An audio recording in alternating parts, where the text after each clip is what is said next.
Elimika na Mahasin TV. Pata kujua wema wa Uislamu.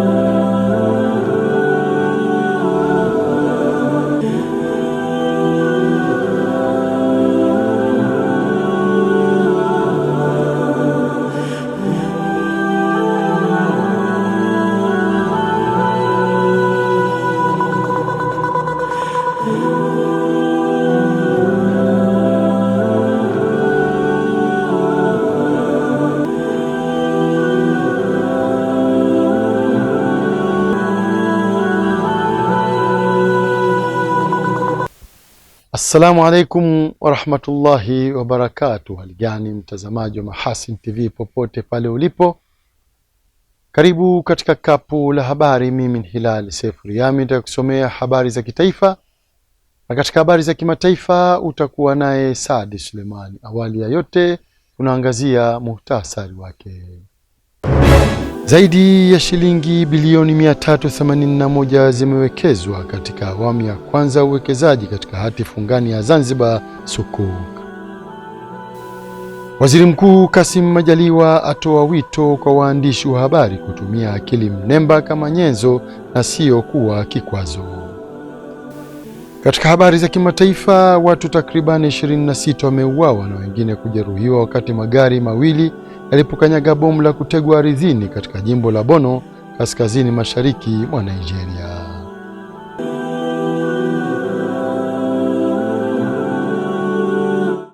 Nam, kapu la habari linaanzia Zanzibar.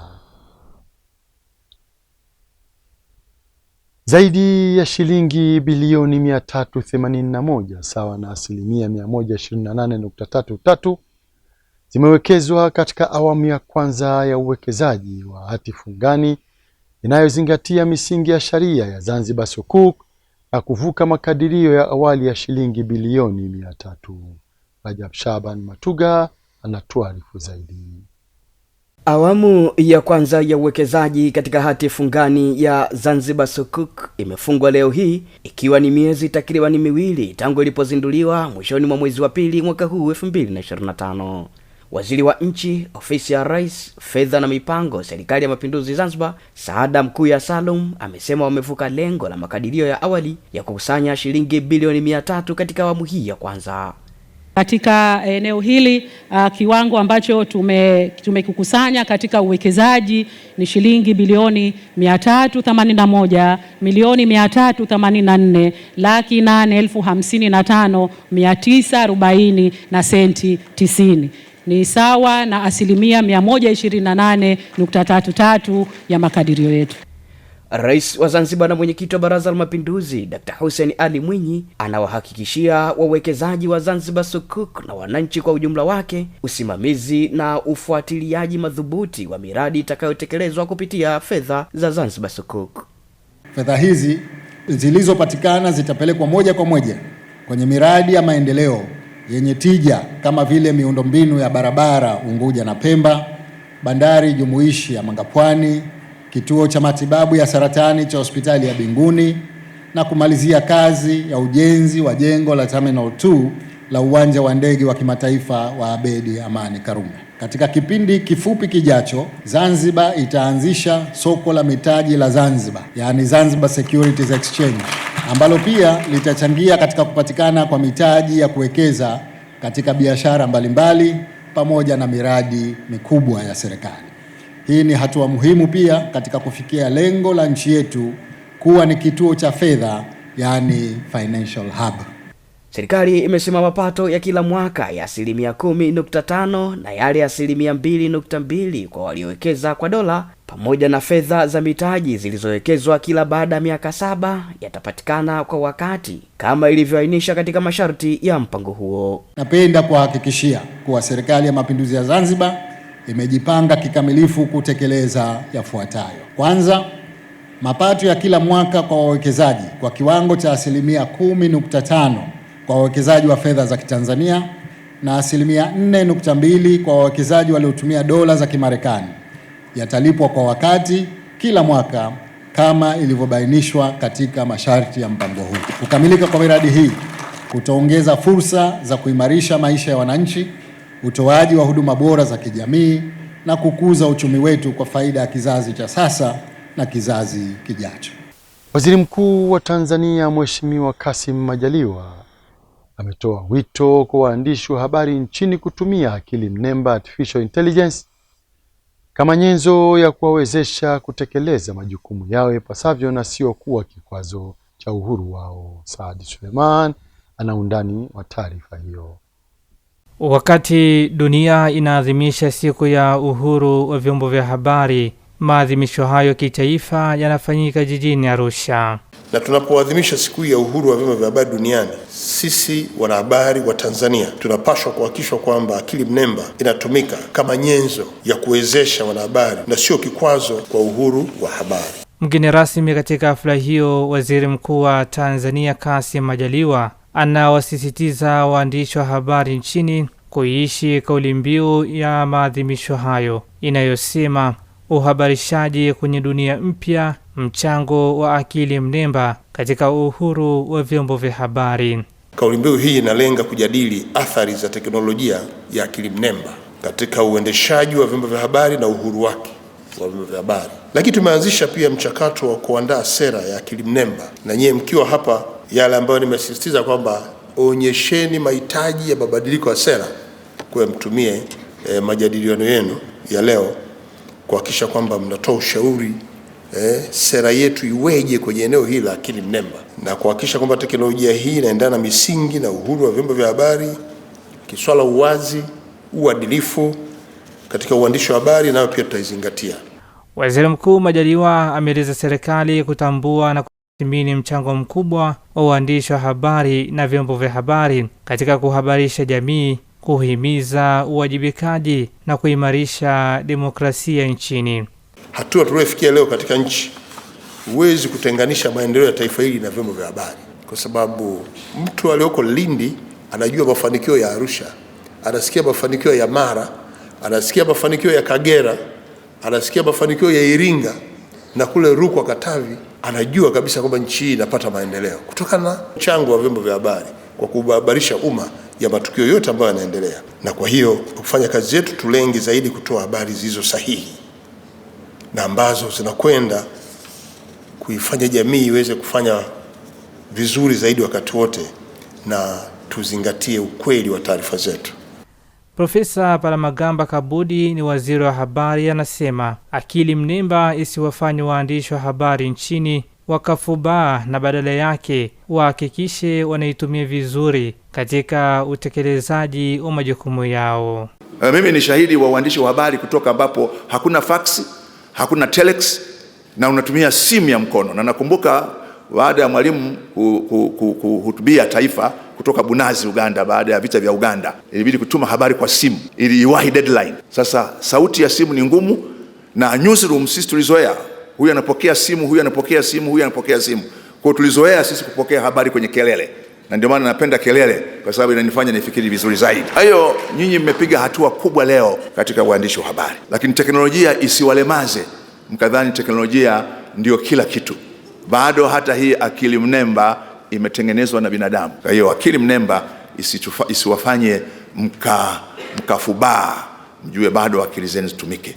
Tukielekea mkoani Mtwara, baadhi ya wananchi wa kijiji cha Mgao kilichopo kata ya Naumbu, wilaya ya mkoa wa Mtwara, ambao bado hawajapokea malipo ya fidia kupisha mradi wa ujenzi wa bandari ya mizigo michafu ya kisiwa Mgao, wameiomba serikali kuwalipa kiasi cha shilingi milioni 10 kwa kila eka kama walivyokubaliana hapo awali, badala ya kutoa kwa kile walichokiita kifuta jasho.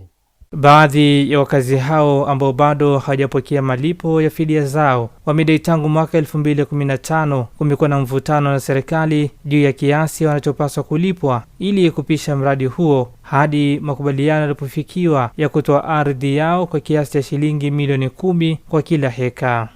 tukaanza kufanya tathmini. Baada ya kufanya tathmini, eneo lililotangulia kufanywa tathmini ndio eneo lilianza kulipwa. Wakati milipwa lile, sisi wengine tunafanywa tathmini. Wale watu wote ambao walifanywa tathmini katika box dogo walilipwa wote. Hii swala linavyoenda sasa linaenda vingine, na inawezekana tukaona sisi tuonekana sisi tuna matatizo. Kwa sababu gani?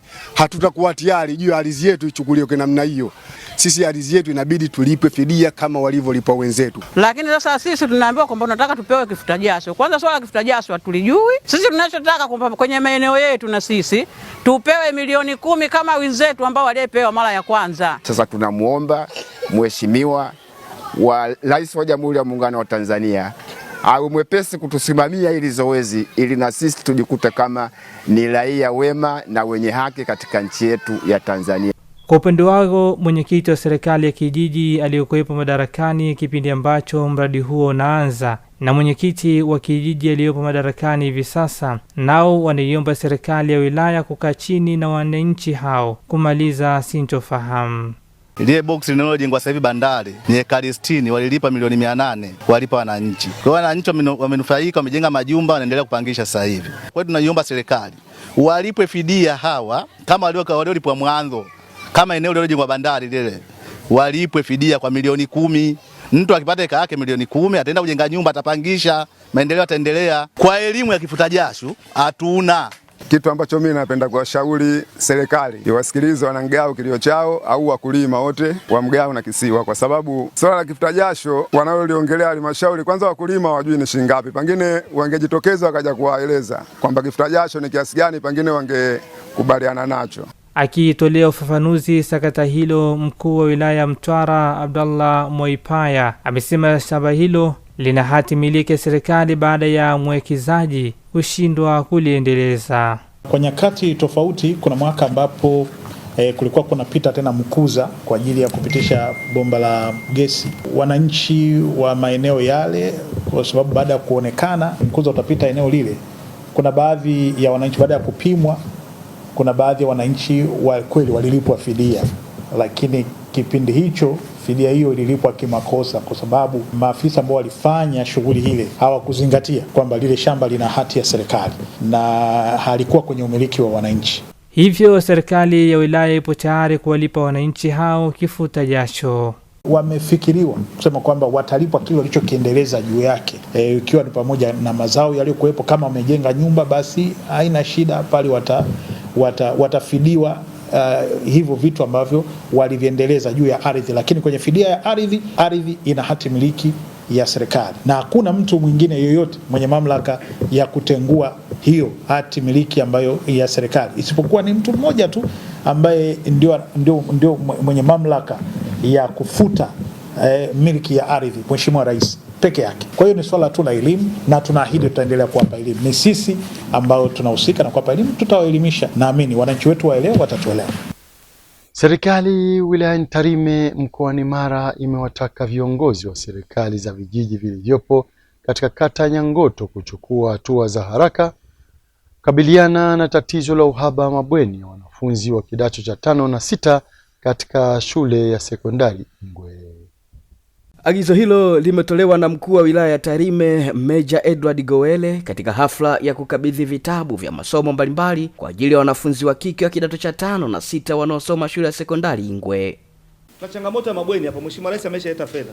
Kuna bweni linajengwa hapa. Niagize halmashauri, tengeni fedha kukamilisha ile jengo. Lakini pia muwe na mkakati wa kujenga bweni jingine kwa idadi ya wanafunzi, Lakini wenye vitu wa vijiji vinavyozunguka shule ambao watoto wenu wote wanasoma hapa. Tuna fedha 100%.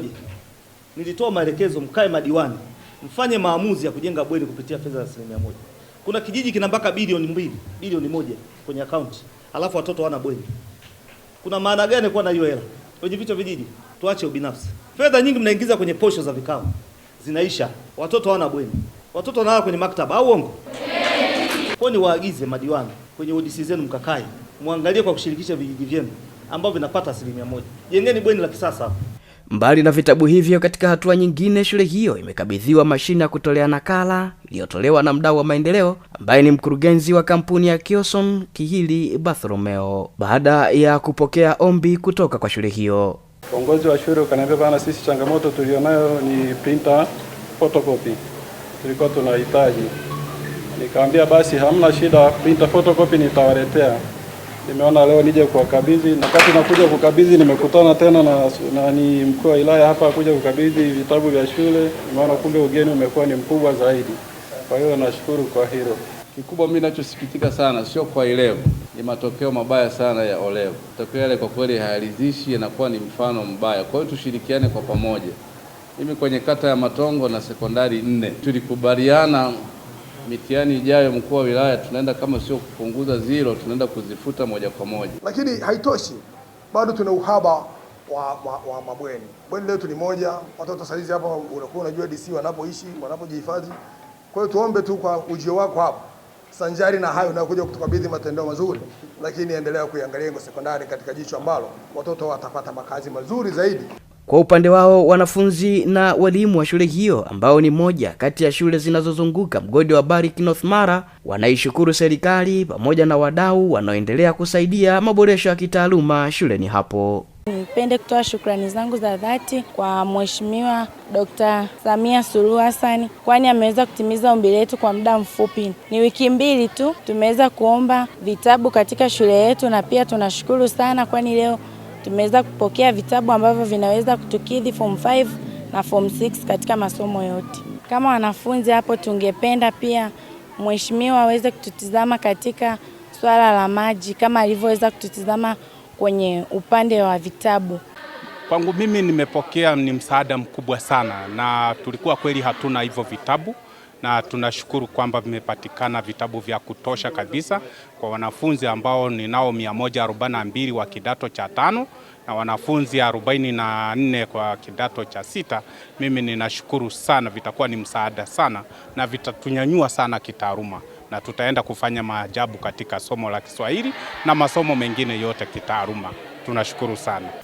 Huko kisiwani Pemba, wananchi wa shehia za Makombeni wilaya ya Mkoani mkoa wa Kusini Pemba wameiomba serikali kupitia idara ya uvuvi kuteua kamati mpya ya usimamizi wa hifadhi ya bahari katika shehia hiyo itakayozingatia sheria, kanuni na taratibu. Wameeleza hayo katika kikao chao na maafisa wa idara ya uvuvi wakiongozwa na mkuu wa idara hiyo Omar Juma Suleiman, waliofika kuzungumza na wananchi hao ili kuendeleza kuzitunza rasilimali bahari. 40% ni kama 1,300,000 hivyo nyingi akilini hiyo. Kwa hivyo tuweke akilini, tuweke kumbukumbu vizuri, twende kwa wazi kabisa hivi. Kuwaongoza watu ni mashaka, kila mmoja akili anazo na kila mmoja ana chaneli zake. Mwekee wazi ili umbane, tuweke wazi kila jambo letu. Tunakuwa wazito kwa kufanya hili jambo, waliliona kama jambo la pesa, lakini si jepesi ili jambo mpaka utake kwa roho yako. Sasa nashauri huo uchaguzi ufanywe, tutafute kamati nyingine, lakini bado mtu akiingia hapa ajue jamani kutoka usiku kazi bwana. Si masara. Mimi nashauri tuchague kamati nyingine, alimradi lakini wale watakaochaguliwa basi waamue wenyewe. Asije wakaambiwa na nenda na ikaingia. Kwa upande wao, viongozi wa hifadhi hiyo wametaja kukabiliwa na changamoto nyingi katika uhifadhi wa eneo la bahari, ikiwemo ukosefu wa chombo cha kufanyia doria na baadhi ya wananchi kutokuwa tayari kujitolea kufanya shughuli hiyo. Kwa sababu hatuna vyombo kwanza vya kulindia, itabidi tuazime tu na gharama zenyewe ni hizo. Hatujakuwa tayari kuhifadhi. Kuhifadhi kunataka utayari. Sasa hili jambo ni letu wenyewe. Twafanya kwa faida yetu wenyewe, halafu tulipe kwa lile jambo letu wenyewe. Tuliwezaje hata wao washindwe? Utayari hatujakuwa nao, kwamba kila kitu tulipwe. Serikali mambo mengine inakuwezesha kiasi, lakini mengine ujitolee. Kulala na sisi tulikuwa tunahitaji ya kulala, lakini jambo letu wenyewe Makombeni, kama Makombeni tuimarisha jambo letu kwa maslahi ya Makombeni. Wewe utakaope mafuta, wewe utakaope ulipwe, hii serikali hii pia. Akizungumza na wananchi hao, afisa mkuu idara ya uvuvi Omar Juma Suleiman amewahimiza wananchi hao kuongeza mashirikiano ili kulinda na kuhifadhi rasilimali za bahari kwa maendeleo ya jamii zao. Watu wanakuwa na hisia kwamba huku kuna mazingira mazuri, kwa hiyo tunakwenda. Wakenda mkiwaona ndio mnawavua, ni jumla ya faida. Kwa hivyo tusiangalie zile faida za moja kwa moja, tunakwenda nimepewa shilingi 10,000 nimepata faida. Ile ni faida moja kwa moja ambayo inabomoa jamii kwa namna fulani. Tuangalieni faida katika shughuli zetu za kila siku, na ndio maana mlipoanzisha eneo la hifadhi mkawa mmejikusanya, mmepata msaada. Ule ni msaada au ni ufadhili. Kwa hiyo kamati iliyopo hivi sasa isivunjike moyo. Mtakapokuwa na umoja na mashirikiano, naamini wazi miradi mingine itatokezea. Naam, kwa taarifa hiyo kutoka kisiwani Pemba ndio kunahitimisha kapu la habari kwa habari za kitaifa. Tupate mapumziko mafupi na kisha tutarejea hapa kuangazia habari kutoka nje ya mipaka ya Tanzania. Hii ni Mahasin TV, pata kujua wema wa Uislamu. Mahasin TV, channel namba 455 katika kingamuzi cha Azam.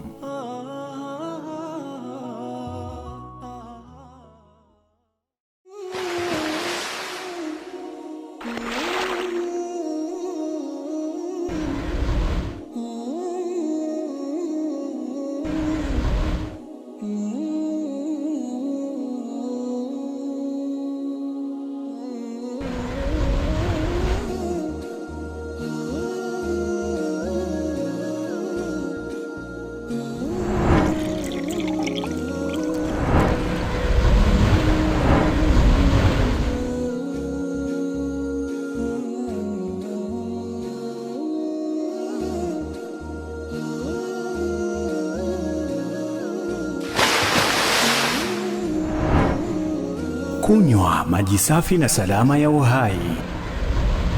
Bidhaa bora ya Bakhresa.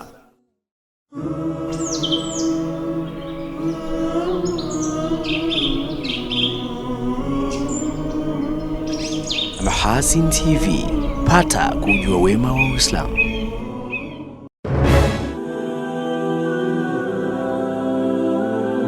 Karibu tena mtazamaji wa Mahasin TV, na sasa ni wasaa kuziangazia habari za kimataifa kama zilivyoandaliwa na Esadi Suleiman. Karibu kwa upande wa habari za kimataifa.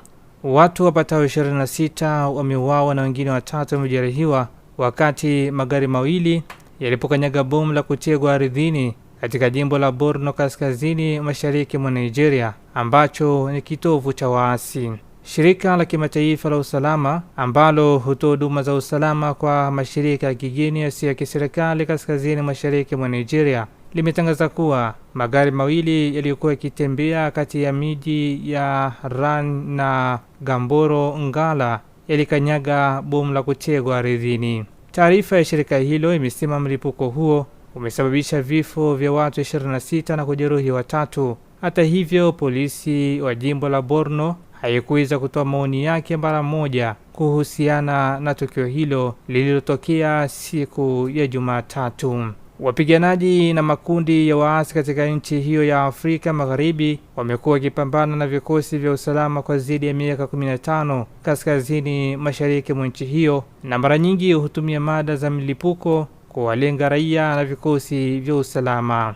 Liman Tom, raia msafiri katika barabara ilipojiri tukio hilo, amesema magari hayo mawili yameharibika vibaya na manusura walikimbizwa hospitali na askari wa kikosi kazi cha pamoja cha wananchi waliofika kwenye eneo la tukio. Kwingineko, vita vya kibiashara vilivyosababishwa na sera mpya za ushuru za Rais Donald Trump wa Marekani vimeutawala mkutano wa mawaziri wa mambo ya nje wa nchi za BRICS unaofanyika mjini Rio de Janeiro, Brazil. Mawaziri wa mambo ya nchi wa Brazili, China, Urusi na nchi nyingine wanachama wa muungano wa BRICS wanaendelea na mazungumzo yao kwa siku ya pili mjini Rio Janeiro yanayolenga kutafuta msimamo wa pamoja dhidi ya sera za kibiashara za Rais wa Marekani Donald Trump. Wanadiplomasia wakuu wa nchi 11 wanachama wa jumuiya ya kiuchumi ya BRICS wanakutana kwa mkutano wa siku 2 walioanza siku Jumatatu kuandaa ajenda ya mkutano wa kilele wa wakuu wa nchi utakaofanyika mwezi Julai. Waziri wa mambo ya nje wa Brazili Mauro amesisitiza umuhimu wa mdahalo katika wakati ambapo kuna shuhudiwa migogoro ya kibinadamu, mizozo ya kivita, kuyumba kwa hali ya kisiasa na kumomonyoka kwa siasa za upande mbalimbali. Waziri huyo pia amesema jukumu la BRICS ni muhimu zaidi wakati huu kuliko awali. Na tuzitamatishe habari za kimataifa. China imesema iko tayari kuimarisha na kuboresha mahusiano na mashirikiano na Canada baada ya waziri mkuu wa nchi hiyo Mark Carney kushinda uchaguzi. Mahusiano kati ya China na Canada yalivurugika siku za hivi karibuni. Msemaji wa Wizara ya Mambo ya Nje ya China Guo Jiakun amesema China ingependa kuendeleza uhusiano na Canada kwa msingi wa kuheshimiana, usawa na manufaa ya pande zote mbili. China imejizuia kumpongeza Mark, lakini akasema msimamo wake kuhusu mahusiano ya China na Canada ni thabiti na ya wazi. Uhusiano kati ya serikali ya Beijing na Ottawa umekuwa na wasiwasi katika miaka ya hivi karibuni. Kukamatwa kwa maafisa mkuu wa kampuni ya mawasiliano ya China mjini Vancouver mnamo Disemba 2018 aliyekabiliwa na waranti ya Marekani na hatua ya kulipiza kisasi ya Beijing ya kuwaweka kizuizini wa Canada wawili kwa tuhuma za ujasusi kuliitumbukiza uhusiano katika hali mbaya ya mkwamo. Saadi Suleiman, Mahasin TV. Shukran Saadi Suleimani kwa habari za kimataifa. Na kabla tujahitimisha kapu letu la habari, tujikumbushe miongoni mwa habari tulizokuwa nazo hii leo. Zaidi ya shilingi bilioni 381 zimewekezwa katika awamu ya kwanza uwekezaji katika hati fungani ya Zanzibar Sukuk. Waziri Mkuu Kassim Majaliwa atoa wito kwa waandishi wa habari kutumia akili mnemba kama nyenzo na sio kuwa kikwazo. Katika habari za kimataifa, watu takriban 26 wameuawa na wengine kujeruhiwa wakati magari mawili yalipokanyaga bomu la kutegwa ardhini katika jimbo la Borno, kaskazini mashariki mwa Nigeria. Na mpaka hapo ndo tunafika mwisho wa kapu la habari. Inshallah para majali wake Maulana, ungana nasi hapo kesho muda na wakati kama huu. Kwa niaba ya wenzangu wote walifanikisha kuletea kapu la habari, mimi Hilali Sefuriami nilikusomea habari za kitaifa, na katika habari za kimataifa ulikuwa na Saadi Suleiman. Nikutakie utazamaji mwema wa vipindi mbalimbali vinavyoendelea hapa Mahasin TV. Pata kujua wema wa Uislamu. Wa billahi taufik. Wassalamu alaikum wa rahmatullahi wa barakatuh. Na hivi sasa tuangazie utabiri wa hali ya hewa wa saa 24 zijazo kutoka TMA. Hujambo na karibu katika utabiri wa hali ya hewa ambao ni wa saa 24 zijazo kuanzia saa 3 siku leo. Upepo unatarajiwa kuvuma kwa kasi ya kilomita 20 kwa saa katika maeneo ya Ziwa Victoria, Tanganyika, Nyasa, na kwa kasi ya kilomita 30 kwa saa katika maeneo yote ya Bahari ya Hindi. Hali ya bahari inatarajiwa kuwa na mawimbi makubwa kiasi, wakati mifumo ya anga inaonyesha hali ya upungufu wa mvua katika maeneo kati ya nchi kuelekea nyanda za juu kusini magharibi, lakini tunaona hali ya mvua katika maeneo yote ya mwambao wa pwani. Usiku wa leo tunatarajia kuwa katika maeneo kanda wa Ziwa Victoria kutakuwa na ngurumo za radi. Maeneo Arusha, Manyara, Kilimanjaro kutakuwa na hali ya mawingu kiasi, mvua katika sehemu chache, wakati maeneo ya Tanga, visiwa vya Unguja na Pemba, Dar es Salaam kwa pwani, Lindi, Mtwara na maeneo ya Morogoro kutakuwa na hali ya mawingu kiasi, mvua na ngurumo katika sehemu chache. Ilhali maeneo ya kati ya nchi, magharibi, nyanda za juu kusini magharibi, kusini mwa nchi, maeneo haya yanatarajia kuwa ni makavu kwa usiku wa leo. Siku ya kesho tunatarajia kuwa katika maeneo ya Kigoma, Tabora, Katavi, maeneo ya Kagera, Geita, Mwanza, Shinyanga, Simiyu, yale maeneo ya Mara pamoja na maeneo ya Arusha, Manyara, Kilimanjaro, alikadhalika katika maeneo ya Tanga, visiwa vya Unguja na Pemba, Dar es Salaam kwa pwani, Lindi, Mtwara, Morogoro na yale maeneo ya Ruvuma kutakuwa na hali ya mawingu kiasi, mvua na ngurumo katika sehemu chache na vipindi vya jua. Maeneo ya nyanda za juu kusini magharibi tunatarajia kutakuwa na hali ya mawingu kiasi, mvua nyepesi katika sehemu chache. Maeneo hayo ni yale maeneo ya Rukwa, Mbeya, Songwe, Iringa pamoja na maeneo ya Njombe, lakini pia maeneo ya Singida, Dodoma, maeneo haya tunatarajia yatakuwa ni makavu kwa ujumla. Tumaliza utabiri wa hali ya hewa kwa kuangalia hali ya utabiri katika siku 4 zijazo katika baadhi ya miji na majiji hapa nchini.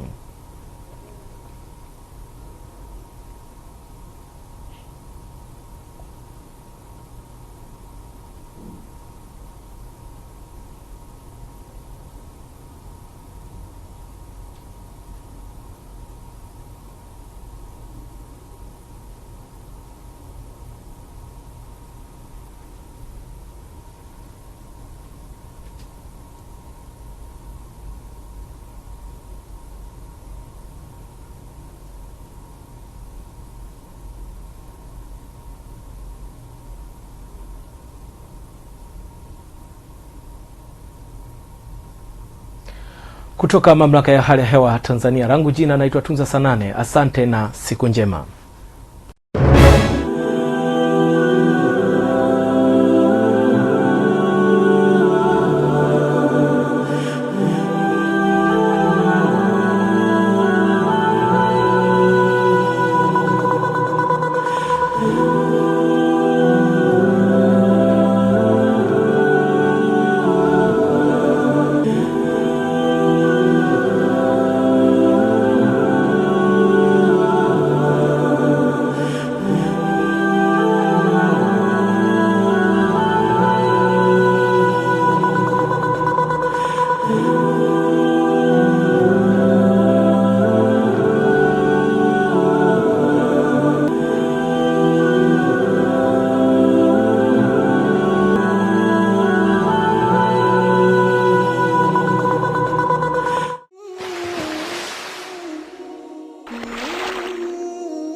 Kunywa maji safi na salama ya uhai. Bidhaa bora ya Bakhresa.